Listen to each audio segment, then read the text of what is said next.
Hello.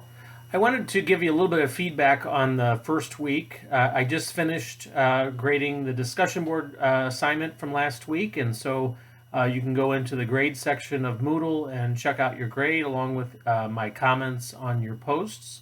But I just wanted to just talk about that just briefly. So generally, the discussion board posts were pretty good this past week.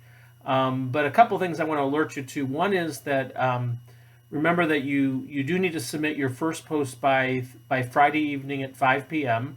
In order to get full credit. So if you post your first response after 5 p.m. on Friday, you do lose 3 points. So I don't think anybody lost any points this week for that, but just as a reminder that you will need to submit your first post by 5 p.m. on Friday.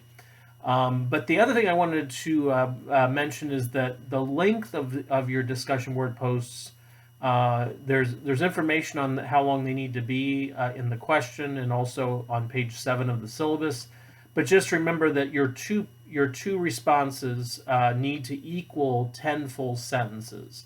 But that the first response needs to be at least 5 sentences, and then the length of the second one depends on how long your first one is. So if your first response is 5 sentences, then your second one would need to be 5 sentences so that you have 10 total. If your first response is longer, if it's sentences, then your second one can be shorter. It could be 4 sentences, 7 sentences for the first one, then 3 sentences for the second one, in order to at least get the 10 full sentence length. However, for the second post, it cannot be shorter than three sentences. So no matter how long your first one is, your second one's does need to be at least 3 sentences. So that's just, and they should be full sentences. So I gave a little bit of leeway this week on it because it was the first week of the semester. But going forward, make sure that the sentences are full sentences. So if it's saying like hi, if you're saying hello to someone else in the class, I'm not going to be counting that as a full sentence because that's really not really a substantive response. It's good that you address someone else, but it won't be counted as one of the 10 full sentences. So it needs to be a sentence that has a little bit of meat to it, I guess, or something where it's a little more substantive. So, but I don't. It's not something I'm going to get overly picky about. But I just want to, if it's just like 2 words, hi somebody, or a great job, or something like that. I'm probably not going to count that as one full sentence. So just kind of keep an eye on it as you're writing. They don't have to be essays. They don't have to be major works of research or anything. You're just responding to a question, and of course somebody else's response to that. But the length should be about 10 sentences in total for the two posts. Hopefully that makes sense. Again, I did give some leeway this past week because it was the first week of the semester. But going forward, and of course the upcoming assignments will be more about topics. The first one was really just introducing yourself, whereas the remaining ones that you're going to have are about addressing a question. A couple other things since I've got your attention at the moment. So you're doing discussion board assignments almost every week, but not every week. And then you also will have critical thinking questions. When you do a critical thinking essay, that is a full essay. So and that's only gonna go to me.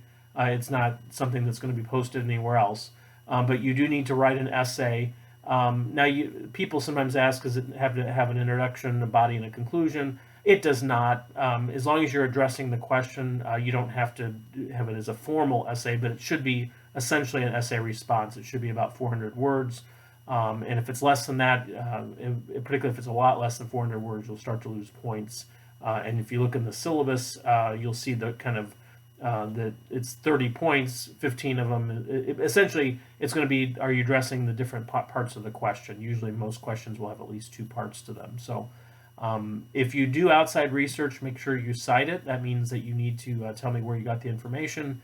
And it should go in the comments section of the response of the form that you're using to submit your essay to me. So don't put it in the body of the essay. Actually put the source link and any information about the source in the comments section. But if you are citing something in your essay, you do need to, at least within parentheses or somehow when you've quoted something, or if you're using information from a source. At that point, you need to tell me I got this information from this source, and then you can provide the full source of information in the comments section. Because if it's not your original information, you need to tell me where it came from, and if you don't do that, obviously it could be an issue of plagiarism. So you want to be careful about that. But the other thing I would say is you don't really need to do a lot of outside research.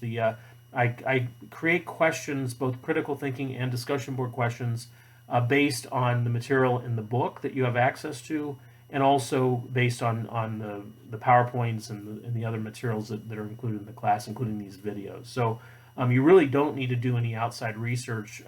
I know students like to Google things when especially if they're learning a new concept, and I don't want to discourage you from looking up information, but the questions are very specifically focused on the material in the book and in this class. And so you always want to be careful about using outside sources. There's no need to use them. Use them certainly if you decide to use an outside source, then you need to make sure you give proper credit in your response. So just a couple of thoughts on the first week of the semester. So hopefully you're beginning the work for week number 2. Again, your first response to this week's discussion board is due on Friday at 5 p.m. to avoid a penalty. Both posts are due next Monday, and then also during week number 2, you have a critical thinking question as well. So if you have any questions, email me, and hope you're having a good week so far.